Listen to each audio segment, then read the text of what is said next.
பிராமண சமூகத்தினரும் உயர் சாதியை சொல்லக்கூடிய அவங்களுமே வந்து பதிவு பண்ணுறாங்க. இப்போ அது மாதிரிலாம் இல்லை அப்படிங்கிறதையும் அவங்க சொல்கிறாங்க. அப்போ சனாதனத்தில் நல்ல விஷயங்களும் இருந்திருக்கு, கெட்ட விஷயங்களும் இருந்திருக்கு அப்படின்னு. சனாதனத்தில் இல்லை, சமூகத்திலேயும் நல்ல விஷயங்கள் இருந்திருக்கு, கெட்ட விஷயங்கள் இருக்குது. எந்த நாட்டில் எந்த மதத்தில் நல்லதும் கெட்டதும் சேர்ந்துன்னு சொல்லுங்கள்.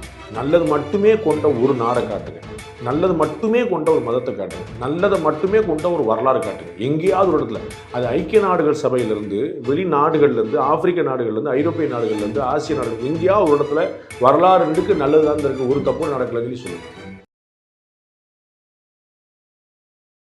கிறிஸ்டியானிட்டியோட முக்கியமான அத்தியாயம் இது. ஆனா இந்த மாதிரி ஒரு நிகழ்வு நடந்துச்சான்னு பல கிறிஸ்தவர்கள் கேட்பாங்க. ஏன்னா இப்படி ஒரு நிகழ்வு நடந்ததே 90% கிறிஸ்தவர்களுக்கே தெரியாது. நல்லா இருந்த கிறிஸ்தவ மதத்தை நாசம் பண்ணி அதை அடியோட அழிக்க நினைச்ச ஒரு இனத்தோட கைகளில் சிக்கிய கிறிஸ்தவர்கள் உண்மையான இறை நம்பிக்கையிலிருந்து கொடூரமான பக்கம் போக ஆரம்பிச்சாங்க. அதன் விளைவாக உண்டானதுதான் இந்த நிகழ்வு. பைபிள்ல இருக்க உபாகமம் அதிகாரத்துல சாஸ்திரி ஒரு அருவருக்கத்தக்க விஷயம்னோ, யாத்ராகம அதிகாரத்தில் ஒரு சூன்யக்காரியையும் நீ வாழ விடக்கூடாதுன்னோ, மாயாஜாலம், மாந்திரிகம், தாந்திரிகம், தந்திரம்னு சொல்லப்படும் இது எல்லாம் பற்றிய குறிப்புகளும் அதை கிறிஸ்தவர்கள் எப்படி கையாண்டாங்கன்னோ பைபிள்ல இருக்கு.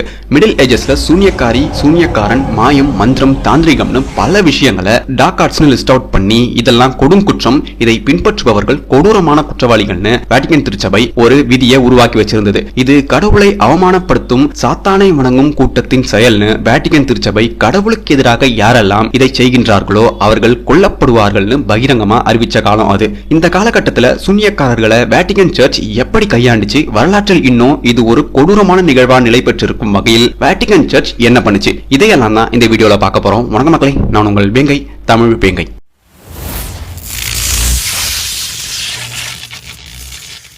ஆரம்ப காலத்தில் யாரெல்லாம் டார்க் ஆர்ட்ஸை நம்பினாங்களோ அவங்க எல்லாரையுமே சாத்தான் கட்டுப்படுத்துறான். அதனால அவங்கள சாத்தானிடமிருந்து மீட்கணும்னு சில நூறு ஆண்டுகளா திருச்சபை சூன்யக்காரர்களையும் டார்க் ஆர்ட்ஸ் பண்றவங்களையும் மன்னிச்சு விட்டாங்க. புனித தேவாலயமும் கிறிஸ்தவமும் சாத்தானுக்கு எதிரானவர்கள்னு உலகம் முழுக்க தெரிவிக்க நினைச்சாங்க. அப்ப அல்ஜீரியாவில் இருந்த செயின்ட் ஆகஸ்டின் கிபி 400ஆம் ஆண்டளவில் யாரெல்லாம் டார்க் ஆர்ட்ஸ் பிராக்டிஸ் பண்றாங்களோ அவங்க எல்லாரையும் நாடு கடத்தணும்னு சட்டம் போட்டாரு. அதன்படி கிபி 785ஆம் ஆண்டு வரை பின்பற்றி வந்தாங்க. கிபி 785ஆம் ஆண்டுல இருந்து யாரெல்லாம் விட்ச்கிராஃப்ட் பண்றாங்களோ அவங்களை எல்லாம் பொதுமக்களுக்கு கீழ் வேலை செய்யும் ஆட்களாகவும் சர்ச்சுக்கு வேலை செய்யும் அடிமைகளாகவும் மாத்தினாங்க. சாஸ்திரி அண்ட் மேஜிக், இதை படிக்கிறதுக்கும் இதை பத்தி பேசுறதுக்குமே அந்த காலத்தில் மிகப்பெரிய தடை இருந்தது.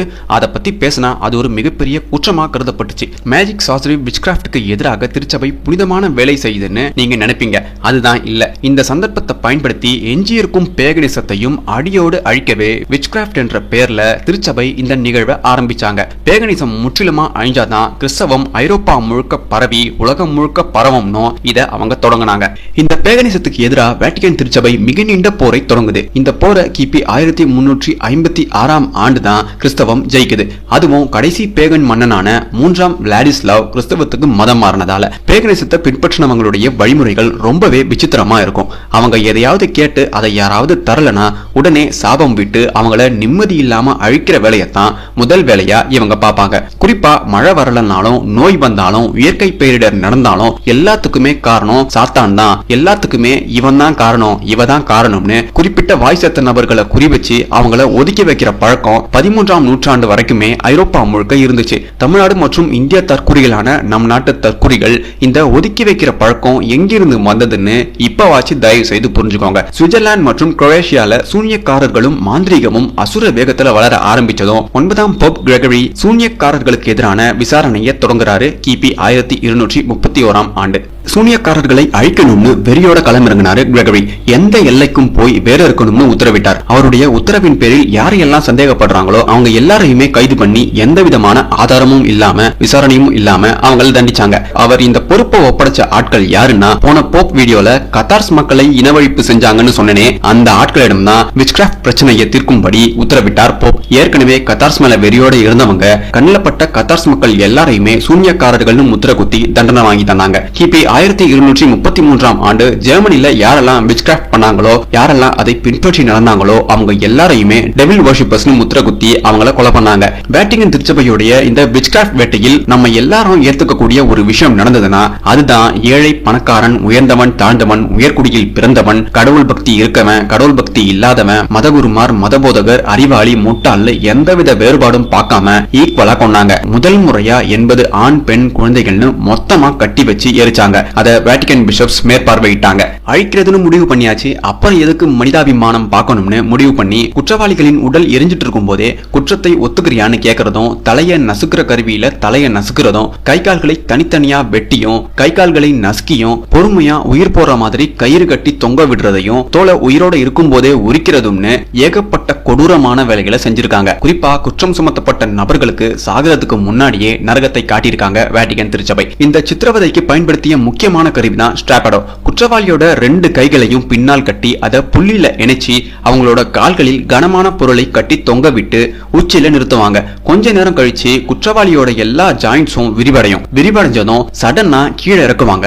தரைய தொடுறதுக்கு முன்னாடி அந்த கயிறை பிடிச்சு நிறுத்திடுவாங்க. அந்த நேரத்துல உடம்பில் இருக்க எல்லா ஜாயின்ட்ஸும் தனித்தனியா உடையும். அப்படியே மறுபடியும் உச்சில ஏத்தி சாகுற வரைக்கும் தொங்க விட்டுருவாங்க.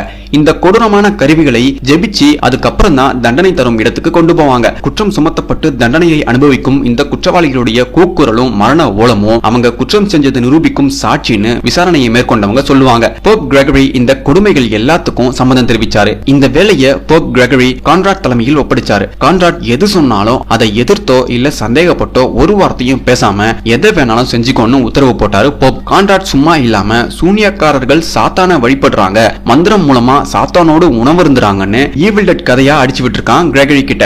இதையும் இந்த போப் நம்பி இருக்காரு. போப் கிரெகரி எவ்வளவு பெரிய தற்கூரின்னு இப்ப சொல்ல போற விஷயத்துல நீங்களே தெரிஞ்சுப்பீங்க. கிபி 1233 ஆண்டு கருப்பு பூனைகள் சாத்தானின் மறு உருவம். இரவில் இருளோடு இருளாக மறையும் சக்தி கொண்ட சாத்தான் தான் கருப்பு பூனைகள். சூனியக்காரர்களுக்கும் சாத்தான்களுக்கும் இடைப்பட்ட இணைப்பு பாலமா இருக்கிறது தான் இந்த கருப்பு பூனைகள். அதனால கருப்பு பூனைகளை கொத்து கொத்தா பெட்டியில போட்டு எரிச்சாரு. யாரெல்லாம் கருப்பு பூனை வச்சிருந்தாங்களோ அவங்களையும் பூனையோட சேர்த்து கொளுத்தி விட்டுருக்காரு இந்த மனுஷன். சாத்தானை பூமியில் இருந்து அனுப்புறேன்னு சொல்லி பல்லாயிரம் உயிர்களை கனப்பொழுதில் எரிச்சு விளையாடி இருக்காரு இந்த 9ஆம் போப் கிரெகரி.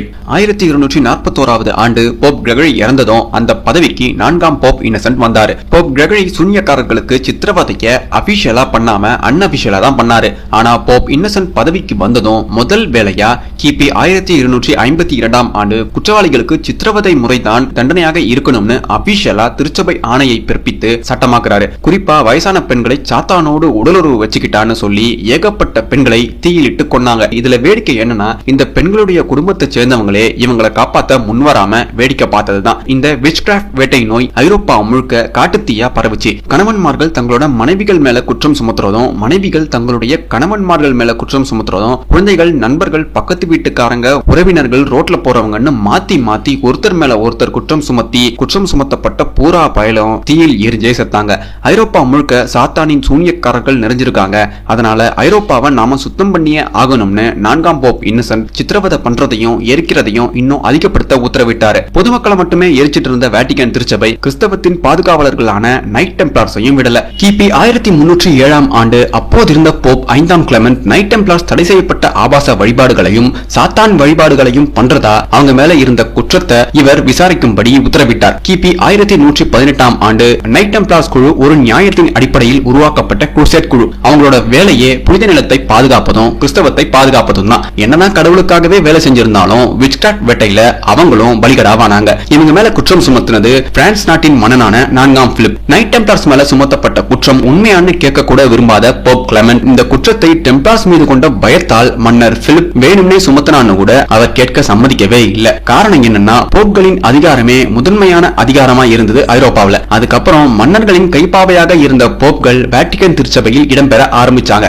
அந்த வகையில் மன்னர் பிலிப் கொண்டு வந்த ஆள் தான் போப் கிளெமெண்ட். அதனால பிலிப் என்னெல்லாம் சொல்றானோ அது எல்லாத்தையுமே அப்படியே செஞ்சாரு போப் கிளெமெண்ட். நைட் டெம்ப்ளார்ஸ் அத்தனை பேரையும் கொளுத்தினாரு கிளெமெண்ட். அதோடு நிறுத்தாம கிபி 1312 ஆண்டு நைட் டெம்ப்ளார்ஸ் இயக்கத்தையே முற்றிலுமாக அழிச்சொழிச்சாரு போப் கிளெமெண்ட். நைட் டெம்ப்ளார்ஸ் மேல ஐரோப்பிய மன்னர்களுக்கு வெறுப்பு வர முக்கிய காரணம் அவங்களுக்கு இருந்த அரச அதிகாரமும் அவங்களுக்கு இருந்த அந்த சுப்பீரியர் பவரும் தான். அதனாலதான் அவங்களை அழித்தொழிக்க கைப்பாவையான போப்களை அடுத்தடுத்த மன்னர்கள் வேட்டிகன் சர்ச்சில் இடம்பெற உதவி பண்ணாங்க. நைட் டெம்ப்ளார்ஸின் வீழ்ச்சி ஒட்டுமொத்த ஐரோப்பிய கிறிஸ்தவர்களையும் ஆட்டங்காண வச்சது. செல்வ செழிப்பான அரசியல் பின்புலம் நிறைந்த அரசியல் அதிகாரம் பெற்ற ஒரு இயக்கத்தையே சில வருஷத்தில் இந்த மாதிரி காலி பண்ணிட்டாங்கன்னா சாதாரண மனிதனுடைய நிலைமை என்ன ஆகும்னு எல்லாருமே அந்த காலத்துல பீதியில இருந்தாங்க. அதிர்ஷ்டவசமா ஆச்சரியமான விதத்துல நடந்த மிராக்கிள்ஸையும் சாத்தானின் செயல்னு வேட்டிகன் திருச்சபை முத்திர குத்த ஆரம்பிச்சாங்க. கிபி 1390 ஆண்டு பிரான்ஸ் நாட்டை சேர்ந்த ரூலி என்ற நபர் ஜெஹனே என்ற பெண் தன்னை மந்திரம் மூலமாக முழுமையாக குணப்படுத்தினான்னு குற்றம் சுமத்தினாரு. அதாவது மரணத்தின் வாசல்ல இருந்தவனை காப்பாத்தின பெண் மீதே குற்றம் சுமத்திருக்கான் இந்த தற்குறி.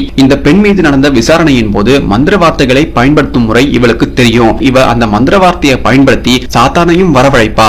அதனால இவளை நாம கொன்னே ஆகணும்னு சொன்னதும் இவளை தீயிட்டு கொளுத்தும்படி உத்தரவிட்டாங்க. ஆனா கடைசி நொடியில தண்டனை ரத்து செய்யப்படுது. மறுபடியும் கிபி 1391 ஆண்டு இந்த வழக்கை மறு விசாரணை பண்றாங்க.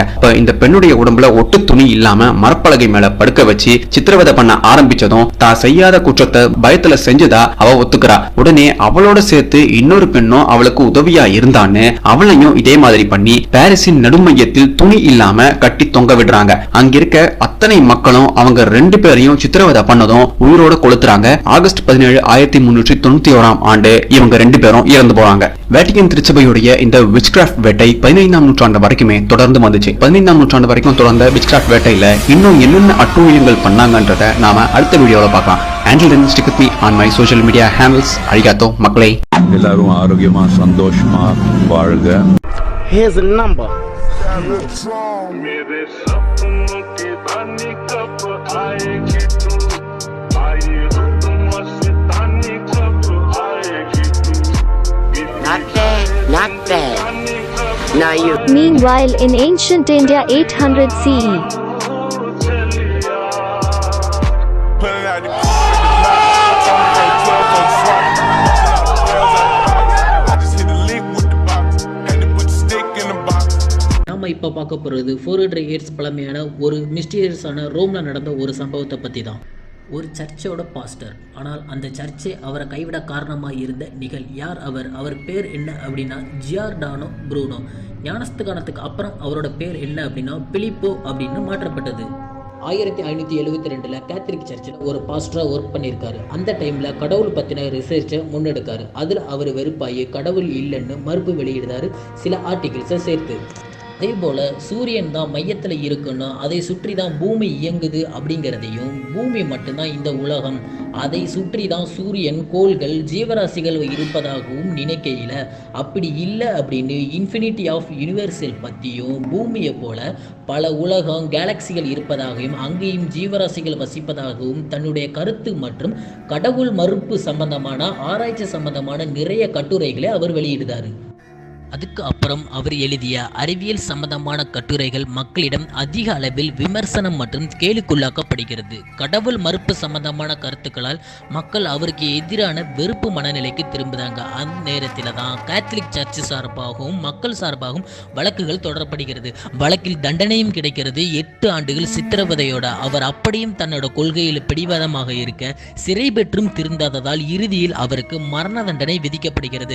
தன்னோட கொள்கைக்கு மறுப்பு வெளியிடவும் அவரை காப்பாற்றவும் கேத்தலிக் சர்ச் சார்பாக அவரை நாட அவர் அப்பவும் மறுக்க இறுதியில் கைவிடப்பட்டு இத்தாலி ரோம் நகர வீதியில் ப்ரூனோவை நிர்வாணப்படுத்தி எரிக்கப்படுகிறார். அதன் பிறகு எதிர்காலத்தில் அவருடைய நிறைய கட்டுரைகள் பல அறிஞர்கள் மற்றும் சயின்டிஸ்டுகளால் ஏற்றுக்கொள்ளப்படுகிறது. ஆனால் 1500களில் அவருடைய கருத்துக்கள் ஏற்றுக்கொள்ளப்படவில்லை. தான் கொண்ட கொள்கைக்காக உயிரையும் பணயமாக வைத்தவர். அவர் பற்றின உங்களுடைய கருத்துக்களை கமெண்ட் செக்ஷனில் கமெண்ட் பண்ணுங்க. மேலும் இது போன்ற சுவாரஸ்யமான வீடியோக்களுக்கு நம்ம வேர்ல்ட் ஸ்குவாட் சேனலை சப்ஸ்கிரைப் செய்யவும், உடனுக்குடன் தெரிந்து கொள்ள பெல் ஐக்கானை கிளிக் செய்யவும். Thank you friends.